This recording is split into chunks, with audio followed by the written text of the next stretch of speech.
Hello, muraho neza? Yesu ashimwe. Nk'uko bisanzwe muri kumwe na Kagenzi Ernest. Uyu munsi dushimiye Imana ko iduhaye umwanya kugira ngo tuganire. Dushimiye Imana ko yemeye ko tuganira kuri ijambo ry'Imana. Uyu munsi ndifuza ko tuganira ku isezerano. Abantu benshi bafite amasezerano, abantu benshi dufite ibintu twavuganye n'Imana, abantu benshi dufite ibintu Imana yagiye ivugana natwe mu bihe bitandukanye. Dufite uburyo twari tumeze muri icyo gihe Imana ibitubwira, dufite uko twari twizeye, ko twiyumvagamo ko ibyo bintu bisohoye. Abantu benshi dufite uko twari twabyakiriye, ariko nanone eta turimo cyangwa se ibihe turimo hari uburyo turi kubifata. Ndifuza ko dufatanya gusoma ijambo ry'Imana, tukanaganira ku ijambo ryitwa isezerano, tukarebera hamwe uko isezerano rigerageza, tukarebera hamwe uko Imana iritubwira, n'uko ibana natwe mu gihe cy'isezerano, n'uko yigaragaza mu gihe cyo gusaba kuri iryo sezerano, ndetse n'uko dukwiriye kwitwara mu gihe iryo sezerano ritari ryasohora. Imana ibahe umugisha. Mureke dutangire dusoma ijambo ry'Imana riri mu Byahishuwe ibice 3 umurongo wa 8. Haranditse ngo, nzi imirimo yawe, dore nshyize imbere yawe urugi rukinguye, kandi ntabasha kurukinga, kuko ufite imbaraga nke, nyamara ukitondera ijambo ryanjye. Ntiwihakane ijambo ryanjye. Ijambo ratubwiye ngo, nzi imirimo yawe. Nzi ko uri umunyantege nkeya, ariko urihangana ukitondera ijambo ryanjye. Uwo ni umukristo, uwo ni umunyamasezerano, uwo ni umuntu wavuganye n'Imana. Akaba ari mu bihe bimuruhije, mu bihe bimugoye, ariko mu by'ukuri akihangana ntabivemo. Hari abantu bagiye bumva Imana ivugana nabo, hari abantu bagiye bakorana n'Imana mu bihe byatambutse, ariko muri iyi minsi dufite ubuhamya bw'uko babivuyemo. Bishoboka ko babwiwe n'Imana ijambo, ryatinda bakabivamo, bakava mu byizerwa. Kimwe ko tutakurengiza ko n'abandi batavuganye n'Imana bakiringira iby'amahuri, nabyo birashoboka, aho haba hasabwa ko umuntu amenya neza ngo ninde navuganye nawe. Ubwo rero ndifuza kwiganira n'umuntu wavuganye n'Imana, kandi akaba yizeye neza ko Imana avuganye nawe. Yesu aguhe umugisha.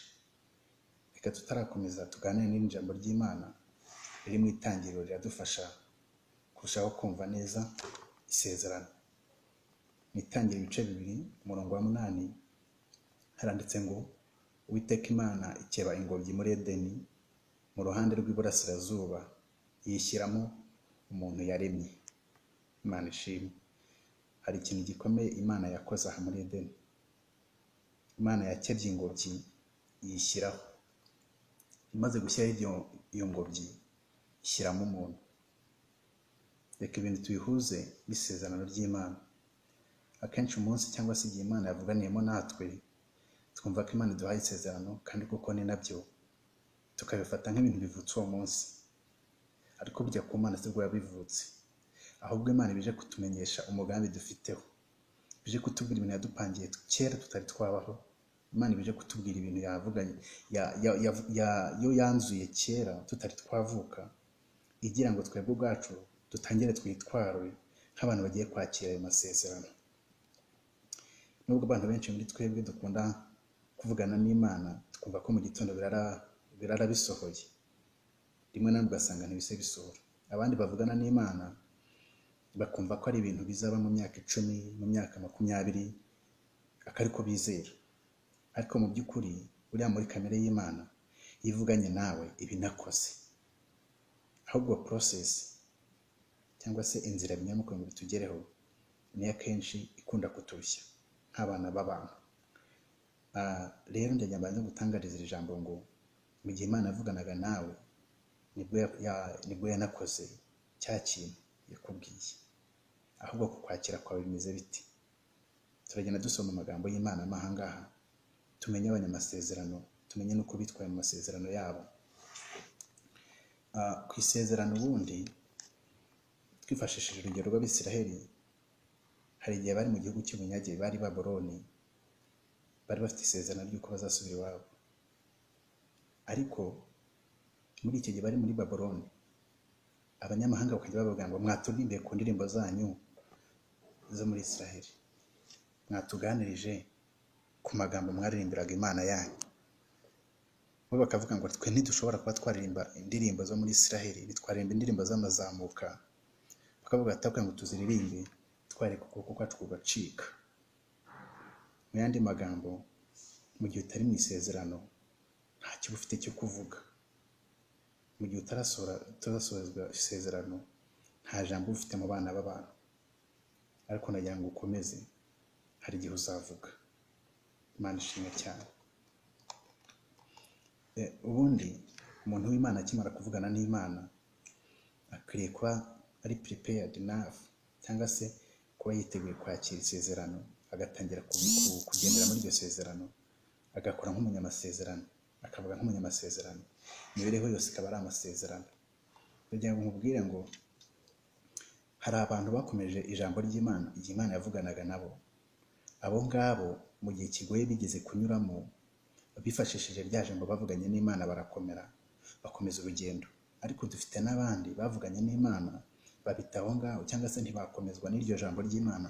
Bageze mu gikombe cy'ishidikanyamana, bageze mu bihe bikomeye, icyo gihe bahita babivamo, bava mu byiringirwa. Ariko ndagira ngo dufate urugero rw'uyu mugabo witwa Yosuwa na Kalebu ndetse na bagenzi babo bajyanye kujya gutata igihugu. Amagambo y'Imana atubwira ngo mu gihe bavuga gutata igihugu, intumwa 10 zavuze ko bidashoboka ko bakwinjira muri icyo gihugu. Bavuga uburebure bw'Abanaki, bavuga ubugari bwabo, bavuga gukomera kwabo. Babona ubwabo bagaragaraga ari utusimba dutoye, bakabona ko abo banyagihugu ari bakomeye batabasha kubatsinda. Mu by'ukuri ibyo bavuze burya ntabwo babeshye. Gusa icyo bibeshyeho ni uko ngo ntitwabasha kubatsinda. Ariko ubunini bari babufite, imbaraga bari zifite, bari trained enough, bari bafite imbaraga, bari bafite ubushobozi, bari bafite ibikoresho, bari bafite ikintu cyose gikenewe mu rugamba. Ariko izi ntumwa 10 hari ikintu bari babibagiwe. Bari bagiye Imana yavuganye nabo. Bari bagiwe imbaraga z'Imana, bari bagiye isezerano bari bafite. Nicyo cyatumye batuza akanwa kabo ibigaragara inyuma kuri bariya banyamahanga. Nagira ngo nkubwire ngo nuhura n'ibikomeye, nuhura n'ibigaragara ko utakiri kugana mu isezerano, nuhura n'ibikwereka ko ugiye gupfa, ubuzima bwawe burangiye, icyo gihe ukwiriye gufashwa n'amagambo wavuganye n'Imana mu gihe cyatambutse. Mu yandi magambo, mu gihe nta magambo ufite wavuganye n'Imana, cyangwa se nta magambo wibuka wavuganye n'Imana, cyangwa se mu gihe watesheje agaciro icyo wavuganye n'Imana, nuhura na cya kigeragezo nuhura na cya gikombe kikuruhije, uzakigwamo nk'aba bagabo 10. Ariko ndagira ngo ureke kuba ku ruhande rw'aba bantu 10, ushaka kuba ku ruhande rw'abagabo 2, Yosuwa na Kalebu. Uyu Yosuwa mu gihe yari amaze kumva yuko hari inkuru z'incamugaho ngo bagenzi babo bamaze gutanga muri Israheli, kuko bari bibagiye ko bafite isezerano ryo gutaha mu gihugu cy'amasezerano, bari birengagije imbaraga z'Imana zabafashije mu butayu, bari birengagije imbaraga z'Imana zabafashije mu byari bitambutse, bari birengagije imbaraga z'Imana zari zabafashije mu kuva mu gihugu kitari cyabo cyo kwa Farawo, Egiputa. We yagize ishyaka, avuga amagambo akomeye. Aravuga ngo ibyo kuko aba bantu bababwiye n'iby'ukuri. Bari abagabo ni abanyembaraga, ni abantu bafite ubushobozi bwinshi, ariko mu by'ukuri niba Uwiteka twishimiye tuzabarya nk'imitsima. Imana ishimwe. Bari abagabo 10 bo bavuze amagambo agaragaza physical appearance, uko bagaragara, uko isi babona. Bavuze amagambo yarayukuri, ariko mu by'ukuri aba bantu bari mu bice bibiri. Hari bamwe barebera mu mubiri n'abandi bareberaga mu mwuka. Yosuwa na mugenzi we Kalebu barebeye mu mwuka icyo Imana yavuganye nabo, ariko bari 10 bo barebeye mu mubiri, mu bigaragara. Nawe tekereza, iyo uhuye n'ibihanda, iyo uhuye n'ibiguteye ubwoba, utekereza gute? Ndagira ngo nkubaze, iyo uhuye n'ibigukanga witwara gute? Ese nkaba ujya ku ruhande rw'aba bantu 10 ukabona ibyo bintu biteye ubwoba, ukabona ubuzima burarangiye, wabona ukwezi kurangiye ubuze amafaranga y'ubukode, ukumva ubuzima burarangiye bagiye kuguta hanze, waba wabuze icyo kurya uyu munsi, uti n'ejo bizagenda gutyo, ese mu by'ukuri ureba gute? Ariko ndagira ngo urebe nka Yosuwa, urebe nka Kalebu, urebe ibitariho ubirebe nk'ibiriho. urebe ibiriho nanone ubirebe nk'ibitariho. Imana ishimwe.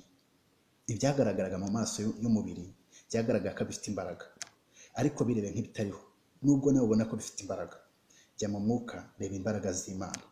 Imbaraga z'Imana ziruta ibyo ngibyo biguteye ubwoba. Imbaraga z'Imana zisumba kure ibyo byose bikugaragara iruhande ko biteye ubwoba. Iringira Imana yavuganye nawe, ikomeze ku ijambo ry'Imana. Mwene data, ndagira ngo nkubwire aya magambo, nkubwire ngo niba uhuye n'ibikugoye, niba uhuye n'ibintu biteye ubwoba, wirinde kujya kwereka Imana ibyo bintu. Ubundi icyo dukwiriye ni iki ngiki kimwe: ukwiriye kujya imbere y'Imana uyereka ibikugoye. Mu gihe umaze kubiyereka ukizera ko ikumvishije, warangiza ukizera ko Imana irabana nawe kandi ikagufasha ntibigire icyo gutwara. Noneho ubuzima bwawe busigaye ugasigara ubwira bya bindi bikugoye, ugasigara ubwira bya bigeragezo byawe Imana ufite imbaraga zayo. Imana ishimwe cyane. Ntube mu ruhande rw'urucantege, ahubwo mu ruhande rw'abanyembaraga bakomeza imbaraga z'Imana. Imana ishimwe cyane. Munyemere dusoma andi magambo ari muri Esiteri igice cya mbere umurongo wa 11. Haranditse ngo Nawomi arababwira ati, bakobwa banjye nimusubireyo. Ni iki kibashakisha kujyana nanjye? Hari abandi bana mfite mu nda ngo bazaba abagabo banyu? Aya ni amagambo uyu mukecuru Nawomi yabwiraga aba bakazana be babiri mu gihe abagabo babo bari bamaze gupfa, ndetse n'umugabo we nawe Nawomi yari yamaze gupfa, bapfiye mu gihugu cy'ubuhungiro, bari barahunze bahunga inzara. Ariko igihe yari amaze kumva amakuru y'uko iwabo Uwiteka yahagarutse bejeje, yarababwiye ngo noneho nimusigare iwanyu, hari abagabo bazabarongora, hari ibyo kurya, hari ubuzima bwiza. Nimusigare iwanyu muzabe mu buzima bwiza. Aba badamu babiri bafashe imyanzuro itandukanye. Umwe yafashe umwanzuro ugaragara ko inama Nawomi abagiriye ko ari y'ukuri yo gusigara aho ngaho. Arabyumva kuko aravuga ko se muri Isiraheli nta hantu haba inzara, muri Isiraheli nta wundi mugabo dusanze ngo aradushaka, wenda baranironda ntibashaka abanyamahanga, mu by'ukuri ubundi tuba tujya kumara iki? Yumva kuko ni ukuri, aremera arasigara. Ni ukuri uyu mugore mu ruhande rumwe ntagakwiriye kumugaya. Urebye ku bigaragara, uyu mugore ari mu ruhande rumwe n'aba bantu 10 nababwiye haruguru, kuko nawe urebye kuko mu bigaragara ntabwo Isiraheli ari igihugu gikwiriye kugendwamo, kuko bari abantu bahura n'ibibazo byinshi, kuko Imana yakundaga no kubahana. Buriya Bibiliya inavuga ngo kuki abanyabyaha cyangwa se abapagani bakunda kugubwa neza. Icyo gihugu bari batuyemo cy'amahanga bari baguwe neza, hari ibiryo, hari ubuzima bwiza, ariko nyamara bwisha abantu b'Imana. Icyo nacyo mu kinote ushobora kubona ibintu bimeze neza, ariko mu by'ukuri mu yandi magambo bizaba bibi. Imana itwiteho. Uyu Orupa rero yarebye hafi, abona ko Nawomi nta hazaza afite, afata umwanzuro wo gusigara iwabo. Ariko nyamara mugenzi we yagize ubwenge, aravuga ngo ntabwo nagusiga, aho uzajya nzajyaho, aho uzarara nzararaho, icyo uzarya nzarya icyo. Yongeraho amagambo akomera avuga ngo Imana yawe izaba Imana yanjye. Imana ishimwe. Aya ni amagambo dukwiriye guhamya mu bihe bigoye. Ni amagambo dukwiriye kwakira ku buzima bwacu, tukumva ko ari agomba kugenga imibereho yacu buri munsi. Uko bwije n'uko bukeye duhura n'ibitameze neza mu nzira yacu, duhura n'ibitameze neza pe. Ibi byose biduca intege, ariko ntukwiriye kureba ibigaragara, reba ibitagaragara. Reba Imana yawe, reba ikorana nawe, reba ibana nawe. Reka kureba ku bigaragara biguteye ubwoba, ahubwo iringira Imana. Uyu mugore yagize viziyo. Ubundi isi tugezemo, ibihe tugezemo ni ibihe abantu bakwiriye kuba bafite iyerekwa rirambuye, rireba hazaza, ritareba igihe barimo. Kuko igihe barimo kirabaca intege, igihe barimo kirabereka ko birangiye, igihe barimo ni igihe cy'amaruhanya. Bakwiriye kureba imbere hazaza, bakareba Imana ihari, Imana iri muri ibi bihe turimo, ko ari nayo Imana izahaba mu bihe bizaza. Imana itugirire neza. Uyu mugore we yafashe umwanzuro, aravuga ngo njye ntabwo nzagusiga. Kubera iki? Yaravuze ati uyu Nawomi nubwo yakubiswe n'Imana, ariko afite Imana yo mu ijuru, mu gihe twe dufite ibigirwamana. Yaravuze ngo uyu nguyu afite ahazaza, afite amasezerano y'imbere hazaza, twebwe nta masezerano dufite. Afite Imana y'ukuri, twe nta Mana dufite. Yagize iyerekwa rikomeye cyane, kuko yabashije gusobanukirwa n'icyo Umwisiraheli cyo bivuze. Natwe Imana iduhe iyerekwa rituma turenga ibihe turimo, tureba hagiye kuza imbere yacu. ndagira ngo nkwibutse yuko uyu Rusi ari we Yesu Kristo yavutseho, cyangwa se yavutse mu gisekuru cya Rusi. Ariko se kubera iki? Hari andi makuru mugeze mwumva biriya mudamu wundi? Mugeze mwumva amakuru ya Orupa? Oya, Bibiliya ntabwo ngera kumutugaragariza, ahubwo biritwereka uyu Rusi, ikatwereka ko ari yaturutseho Umukiza Yesu Kristo. Yahisemo neza rero. Mu bihe bigoye wowe uhitamo ute? Ndagira ngo nkubwire ngo irinde kwita ku bitaragenze neza gusa, irinde kureba mu hashize hawe hari kubw'ahazaza, ahubwo reba Imana igiye kuza mu buzima bwawe, reba Imana igiye kugira ibintu ihindura ku mibereho yawe. Reka nkubwire, iyi Mana iyo ije ntabwo yita ku muryango uvukamo. Iyi Mana ije ntirebera kuri situwasiyo urimo. Iyi Mana ije ntireba ku ruhu ufite. Iyi Mana ije ntabwo ireba ku mateka yawe. Iyi Mana ije icyo yitaho ni ijambo ryayo no kurisohoza. Ndagira ngo umenye yuko Imana ifite inzira nyinshi inyuramo yagutabara. Hari ubwo yari bavuganye nawe ukaba wumva ntabwo ufite icyizere cy'uko izasohoza, ariko reba ubunini bw'Imana, ureke kureba ubunini bw'icyo kintu Imana yavuganye nawe. Reba ubunini bw'Imana, ureke kureba ubunini bw'ibigeragezo uri guhura nabyo. Reba ubunini bw'Imana, ureke kureba igiteye ubwoba kikuri imbere, ahubwo renza amaso uyu munsi urebe ejo n'ejo bundi. Ndagira ngo nkubwire ngo mu bintu byafashije Yesu umusaraba nta kindi kidasanzwe. Yarebye ibineza neza n'ibyishimo by'abagiye gukizwa, yarebye umunezero w'abantu bagiye kuzavuka muri we, bimutera ibyishimo bikomeye, bituma yirengagiza umubabaro wo ku musaraba, yirengagiza inkoni, yirengagiza kwambika ubusa kubera ibyishimo yari afite. Nawe wagakwiriye kwishimira Imana iri kumwe nawe ejo hazaza hawe. Wagakwiriye kwishimira ijambo Imana yakuvuzeho, ukishima ko rigiye gusohora ku buzima bwawe, ukareka kureba ibitagenda neza bikuriho uyu munsi, kuko Imana iri kumwe nawe. Ndagira ngo nkubwire ko Imana muri bimwe izifashisha izana ibisubizo byawe ntabwo ari biri kuri kure yawe, ahubwo ni ibintu bikuri surroundings, cyangwa se ni ibintu bikwegereye.